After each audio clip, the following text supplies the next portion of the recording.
الحمد للہ وحدہ والصلاة والسلام علی من لا نبی بعدہ اما بعد فاعوذ باللہ من الشیطان الرجیم بسم اللہ الرحمن الرحیم والفجر ولیال عشر والشفع والوتر صدق اللہ مولانا العظیم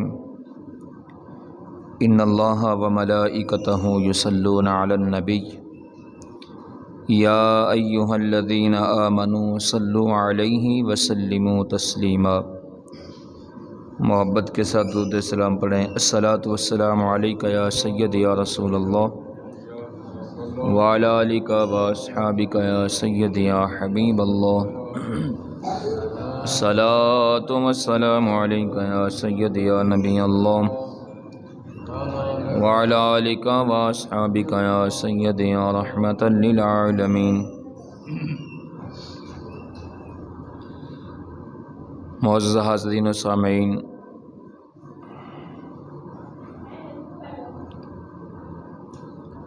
ذی الحج کی آج 4 تاریخ ہے اور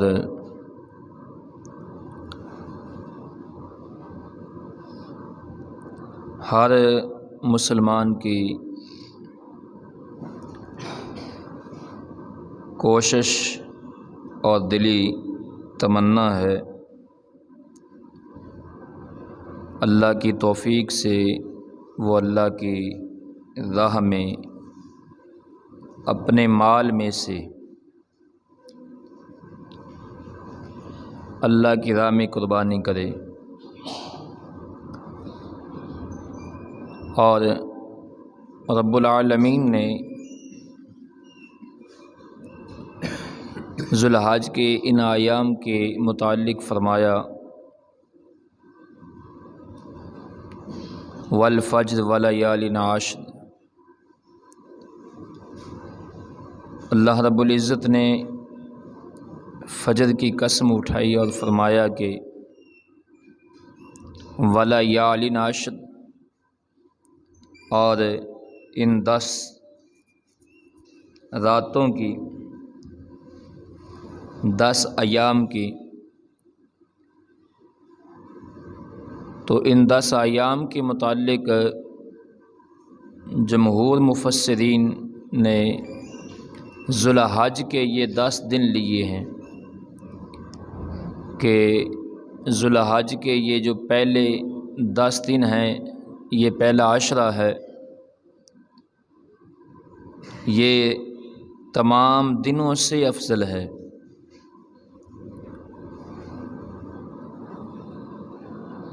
اور حضور صلی اللہ علیہ وآلہ وسلم کا ارشاد گرامی ہے،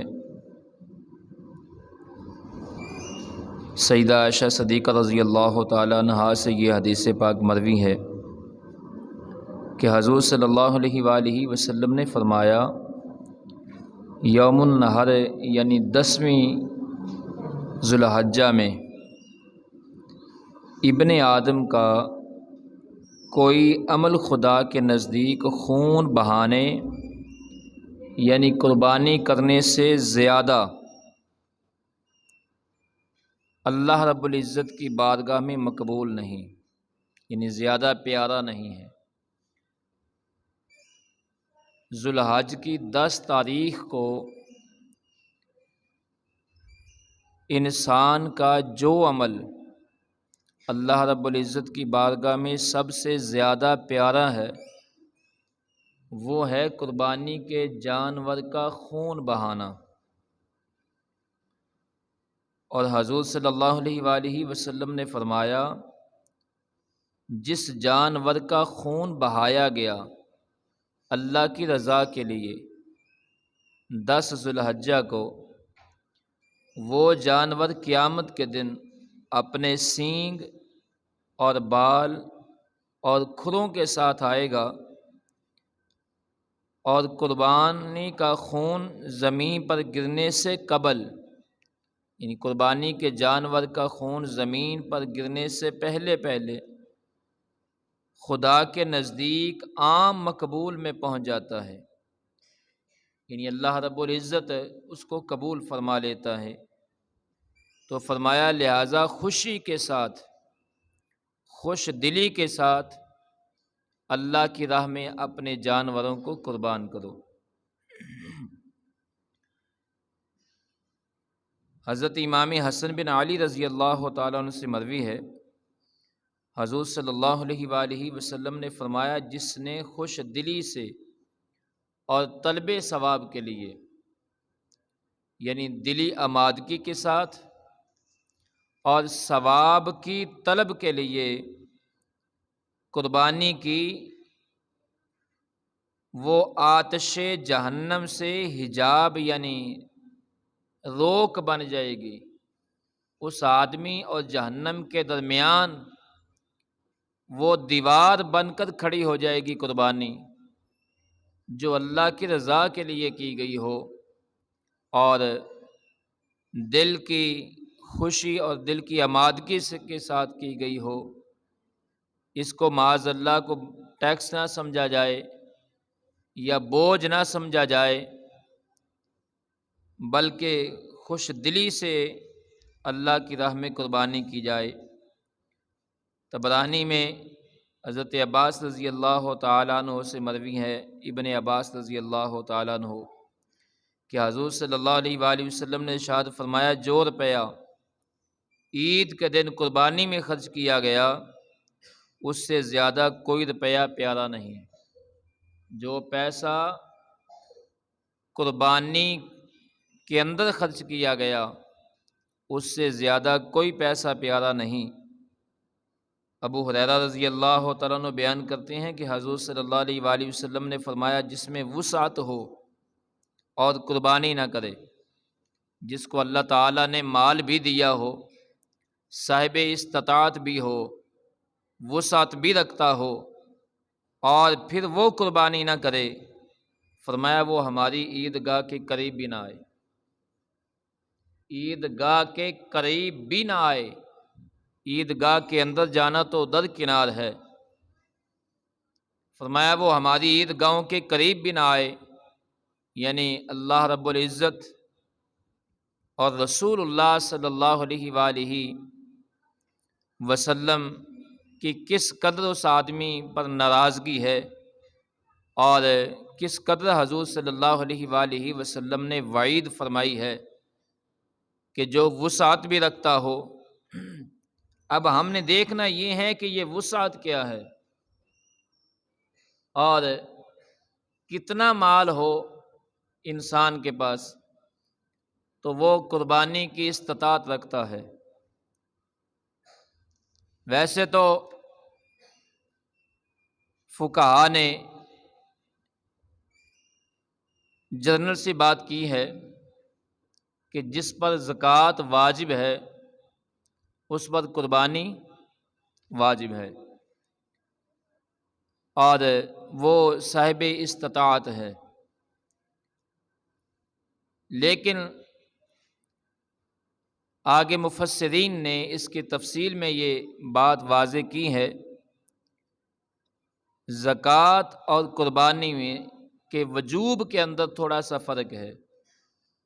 وہ یہ ہے صاحب استطاعت کے لیے دو چیزیں جو ہیں وہ شریعت نے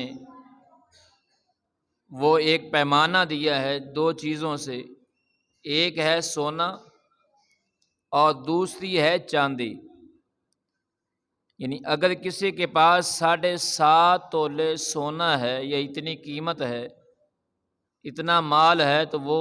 صاحب نصاب ہے، اور دوسری طرف اگر کسی کے پاس 52.5 تولے چاندی ہے، 52 تولے، اور یا اتنا مال ہے، اتنی رقم ہے، تو وہ صاحب استطاعت کہلائے گا۔ اب آپ غور کریں کہ 52 تولے چاندی کی رقم، اس کا اگر حساب لگائیں تو وہ تقریباً 85-90 ہزار تک رقم بنتی ہے۔ تو یعنی اگر کسی کے پاس 85-90 ہزار کی رقم موجود ہے، ضروریات اصلی ضروریات زندگی سے علاوہ اگر اس کے پاس اتنی رقم ہے تو وہ صاحب استطاعت ہے، وہ قربانی ضرور کرے۔ میں اس بات کو دوبارہ دہرا دیتا ہوں کہ اگر کسی کے پاس اصلی ضروریات کے علاوہ تقریباً 85-90 ہزار تک رقم موجود ہے یا اتنا مال موجود ہے تو اس پر قربانی واجب ٹھہرائے گی اور وہ قربانی کرے۔ لیکن ہمارا مسلمانوں کا بدبختی کی وجہ سے حال یہ بن گیا ہے کہ ہم نے جب دینا ہو تو پھر ہم وہ اوپر کی سطح دیکھتے ہیں، اور جب لینا ہو تو پھر شرعی اعتبار سے وہ نیچے کی سطح دیکھ لیتے ہیں۔ تو جب اللہ کی راہ میں دینے کی باری آئے تو تب بھی نیچے کی سطح پر آ جائیں کہ 52 تولہ چاندی کی رقم یا مال یا پیسہ اگر کسی کے پاس ہے تو وہ قربانی ضرور کرے اللہ کی راہ میں۔ اور زید بن ارقم رضی اللہ تعالیٰ عنہ سے روایت ہے کہ حضور صلی اللہ علیہ وآلہ وسلم نے فرمایا قربانیاں کیا ہے؟ تو آقا کریم صلی اللہ علیہ وآلہ وسلم نے صحابہ سے فرمایا کہ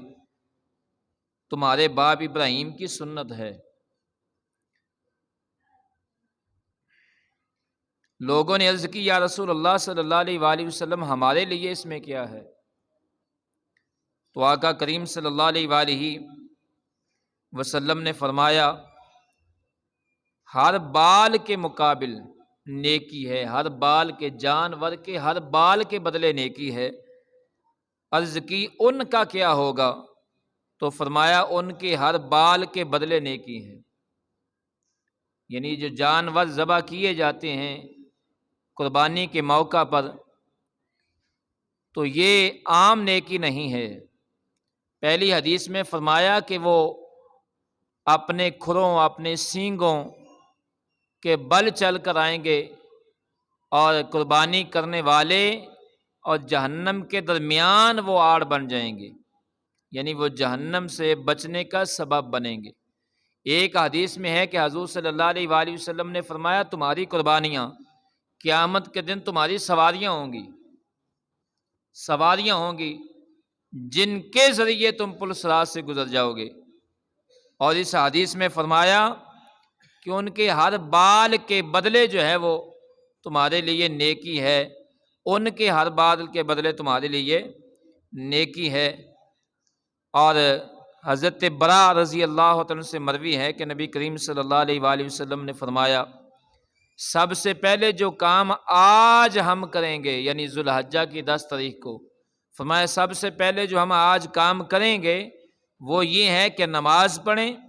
پھر اس کے بعد قربانی کریں گے۔ جس نے ایسا کیا اس نے ہماری سنت ہمارا طریقہ اپنا لیا، اور جس نے پہلے ذبح کیا وہ گوشت ہے جو اس نے پہلے سے اپنے گھر والوں کے لیے تیار کر لیا، قربانی سے اس کا کچھ تعلق نہیں ہے۔ اب اس بات کو، اس حدیث کو وہ لوگ جو نماز پڑھنے سے پہلے جانوروں کو ذبح کر دیتے ہیں اور کہ جی یہاں لیٹ ہوتی ہے ہم وہاں پڑھ آتے ہیں، تو یہ بات ذہن میں رکھیں، جو لوگ عید نماز سے پہلے اپنے جانور کو ذبح کر دیں گے وہ کھانے کے لیے گوشت تو بنے گا، قربانی نہیں ہوگی۔ یہ رسول اللہ صلی اللہ علیہ وآلہ وسلم نے فرمایا ہے۔ جس جماعت سے، جس کی مسجد سے ہم تعلق رکھتے ہیں، باقی تمام سال جو ہے اسی کے اعلان پر اور اسی مسجد کی آواز پر جو ہے وہ ہم سارے کام کرتے ہیں، لیکن جب قربانی کا دن آتا ہے تو کچھ لوگ، اب میں وہ ساری وجہ تو بیان نہیں کرتا کہ ہم دوسری جگہ کیوں چلے جاتے ہیں اور ادھر ادھر ہم سر کیوں مارتے ہیں، تو پھر آ کر ہم جو ہے نا وہ نماز سے پہلے ہی اپنے جانور کو ذبح کر دیتے ہیں۔ تو یہ بات ذہن میں رکھیں کہ جن لوگوں کا رویہ یہ ہے اور طریقہ کار یہ ہے، وہ اپنی پچھلی قربانی کو بھی خیر منائیں اور آئندہ جو ہے وہ احتیاط کریں کہ پہلے، اس سے پہلے انہوں نے اپنی کتنی قربانیاں ضائع کر لی ہیں اور کب تک ضائع کرتے رہو گے، کیونکہ رسول اللہ صلی اللہ علیہ وآلہ وسلم نے فرمایا جس نے نماز سے پہلے قربانی کر لی، جانور کو ذبح کر دیا، وہ کھانے کے لیے گوشت ہے، قربانی سے اس کا کوئی تعلق ہے۔ اب اگر آپ 2 لاکھ 3 لاکھ یا لاکھ 1.5 لاکھ روپے لگا کر جانور لاتے ہیں اور قربانی کے لیے، تو وہ صرف گوشت ہی بنے کھانے کے لیے، گوشت تو ویسے بھی پورا سال آدمی کھاتا رہتا ہے، اور قربانی کا اس کے ساتھ کوئی تعلق نہ ہو تو مجھے بتائیں کہ ہم نے وہ سب کچھ ضائع نہیں کر دیا؟ اور وہ ضائع ہمارے عمل سے ہوا ہے، ہمارے کردار کی وجہ سے وہ ضائع ہوا ہے۔ تو اللہ رب العزت کی بارگاہ میں دعا ہے، اللہ تعالیٰ مجھے اور آپ احباب کو رسول اللہ صلی اللہ علیہ وآلہ وسلم کی سنت کے مطابق عمل کرنے کی توفیق عطا فرمائے۔ رسول اللہ صلی اللہ علیہ وآلہ وسلم کی سنت کے مطابق اور شرعی طریقے کے مطابق ہمیں قربانیاں کرنے کی توفیق عطا فرمائے۔ آمین ثم آمین، وما علیہ الا البلاغ المبین۔